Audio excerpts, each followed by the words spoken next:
I'm a hunter. I like to hunt wild boar specifically. Though I have been deer hunting and have been known to get a turkey for Thanksgiving, I mostly hunt boar. In my state, it's illegal to hunt most large mammals with night or thermal vision scopes, with the exception of boar and coyote. I've been saving for a year, mostly fun money. It's hard to explain to your wife that a scope that costs literally twice as much as the rifle it's mounted on was worth it, but I did it. I took it to the range and sighted it in. There was an area that was peppered with boar activity that I knew would be perfect for a night hunt. It was easily accessible with my truck, with easy to find spots that I could set up in that overlooked the large, easy to navigate clearing. The night started uneventful, mostly me tinkering with my new toy, cycling through the settings. I was a little impatient. I'd spotted multiple deer, but they were out of season, and like I mentioned earlier, my current setup wasn't legal for deer. I moved to another spot I'd seen days earlier that probably wasn't much better than my first, but it gave me something to do and a new angle to look around with my new scope. After an hour or so of glazing through the area, it dawned on me. This spot doesn't have much animal activity at all. No rabbits or owls. The deer I'd seen were hundreds of yards from where I was. Why was this pocket of land so dead at night but lively during the day? I'd set up around 10 p.m. and it was about 2 a.m. when I started to think about packing up, maybe setting up a target before I left and taking some practice shots when I heard a crunch come from the direction where I came before. I panned my scope over and saw a silhouette of a small bear pushing through the bushes. It's important to note that my scope isn't exactly night vision, it's a thermal scope, kinda like a black and white version of what you see in Predator movies. I adjusted my range and zoomed in a little. I remember jolting a little when I saw that it wasn't really a bear, it was a man. Because he was so low and hunched over, I thought I was looking at a young bear. Is that a game warden? It couldn't be. I wouldn't seen the headlights coming up the road from where I was. And where could he have walked from? I was 30 miles away from anything and on public lands. I was about to call it out when I adjusted my sight and noticed he was naked. No shoes, pants, or anything. I remember being disturbed by his movements, like a squirrel or something, twitching and grabbing its foliage, sniffing around and palming the tree. Was that my tree? The one I'd been leaning against earlier? The thought terrified me. Could he smell me? Then he did something that I still have nightmares about today. He squatted and placed his hands in the dirt between his feet and stared straight up like a dog mid-howl. And I heard it, a voice coming from that direction, a very compelling female voice. Help! I'm lost. There was a long pause, but neither of us moved a muscle. The center of my sights was trained at the dirt in front of his feet. I couldn't bring myself to aim directly at another person. It went against everything I'd been taught about firearms. Were they lost? Was this some guy that had gone crazy out here? Why was his voice so feminine? Help! Please, I can't walk, the voice called out. That's when I called bullshit. Not only could he walk, when I first saw him, he was traversing the land with ease for a naked person. So good, I mistook him for a bear. That's a fucking trap. This guy's trying to lure me with a damsel in distress routine. Luckily, the lack of activity before caused me to pack up most of my gear. I think I may have left behind a hat and a sitting pad, but I didn't give a shit in that moment. I took my eyes off of him for a moment to get my backpack on. I buckled my chest strap and scrambled for my rifle. To my horror, he was in the same position, but his face was staring in my direction, and I swear I saw a smile. The thermoscope has an effect that makes an animal's eyes appear white. How the hell had he heard me get up and put my gear on? He must have easily been 150 yards away. Fuck off, I screamed in that direction. He stood upright, and it hit me how tall and skinny he was. easily 6 feet and very lean. He took a couple of long strides in my direction, and I instinctively sent a round sailing above his head in the tree line. He was freaky as hell, but he hadn't really threatened me. What could I tell the cops? And I was unwilling and unready to shoot someone. He stopped dead in his tracks and hunched down all fours. Then the next one will fuck you up. Go away. He stayed on all fours, and this time I had my sights trained on the center of him. His eyes were just above the grass, like a large cat or something. I was trying to stop my trembling, and I knew that my voice had cracked a little on the last warning. I was terrified. That standoff probably lasted a minute or two, maybe less, but it felt like forever. In an instant, he bolted left towards the tree line opposite of the road. So much for not being able to walk. I could barely keep up with him in my scope. He was moving so fast. He disappeared into the brush, and I sent another bullet sailing high in his direction. I racked another round and tried to pocket that mag and swap for a fresh one, but I dropped it, and I didn't bother looking for it. I wasn't far from my truck, and I wanted to get out of there. I could hear him from the distance, yelling in this weird sound that could have been laughing or crying. I scrambled up the trail and arrived at my truck, breathless.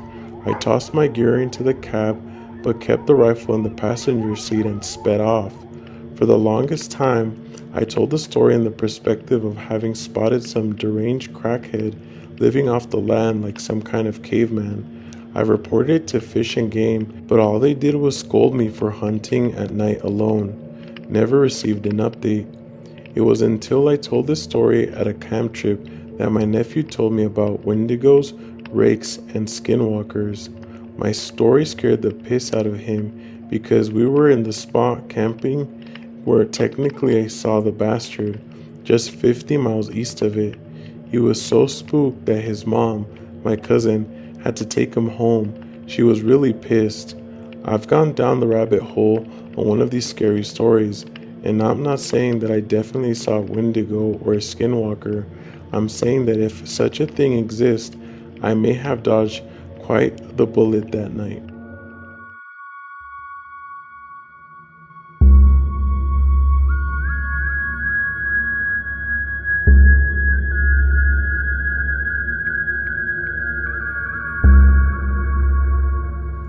It was the summer before my senior year in college. My little brother was always interested in military stuff, had gotten a pair of night vision goggles for his birthday, and he left them in my apartment. One night, I was bored and decided to go try out the goggles at a wooded hiking area / nature preserve nearby. In retrospect, it seems like a very stupid idea since I was all by myself and female. But I was young and stupid, and I got myself all excited at the possibility of seeing deer and other woodland creatures in their natural nighttime habitat. I was familiar with these woods.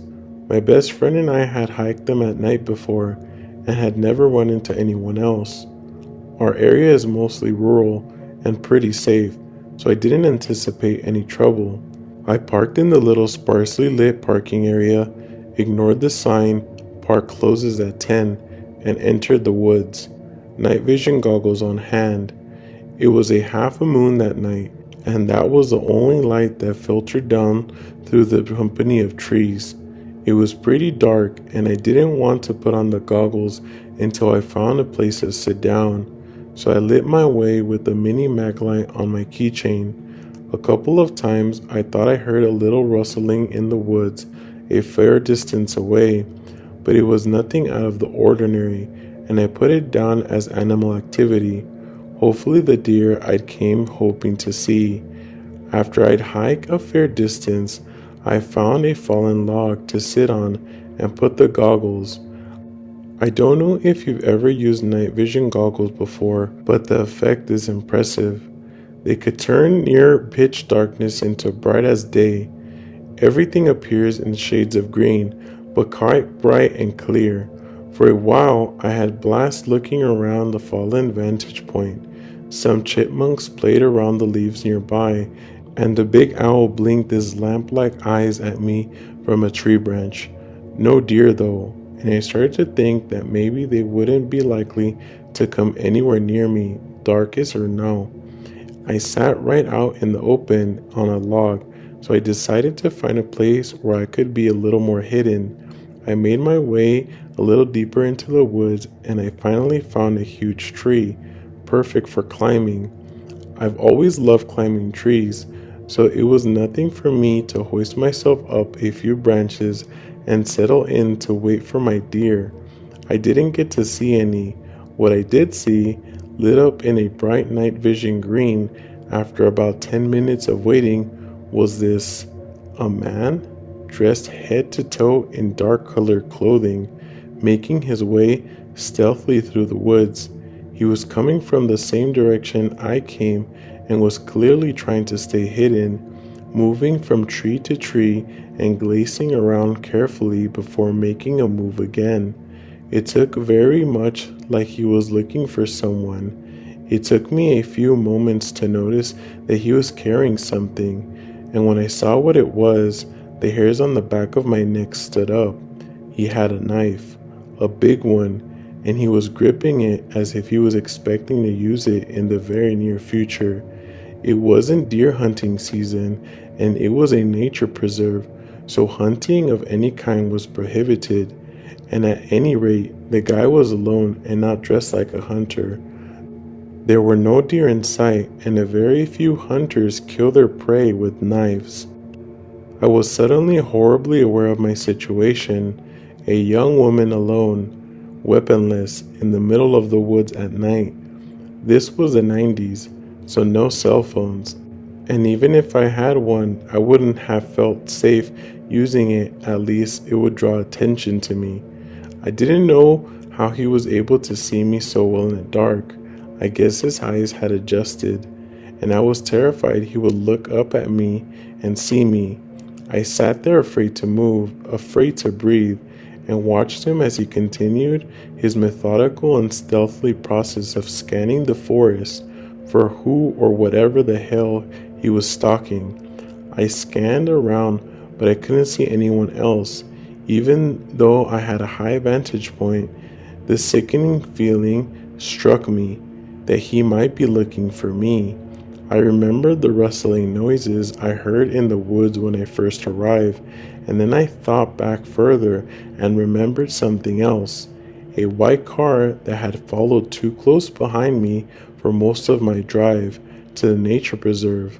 I'd been annoyed and a little freaked out at the time, but when I turned into the nature preserve parking area, the white car had passed me and driven on its way, and I hadn't thought anything more of it. Now I wondered, horrified, if this was the driver of that car, if he circled back and seen me parked all alone in the parking lot and came for me. I sat paralyzed with fear and watched the man for what felt like forever, but was probably another half hour or so.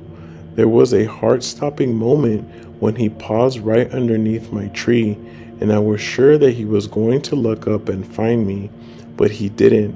After a while, he seemed to give up on whatever plan he had in mind. I heard him say, "Fuck it," and started heading back in the direction he came, in the direction of the parking area. I stayed in the tree, wet with sweat and crying, until the sun came up a few hours later. Then I climbed down, and still terrified, gripping the little can of pepper spray on my keychain, I made my way as fast as I could to the parking lot. The man had been there. My windshield had been smashed with a rock, and someone had been scraped down all the sides of my car with something sharp, presumably that giant knife that I'm lucky didn't end up in my chest. Thank God for the night vision goggles that let me see him before he could see me, and thank God for the big trees with sturdy branches.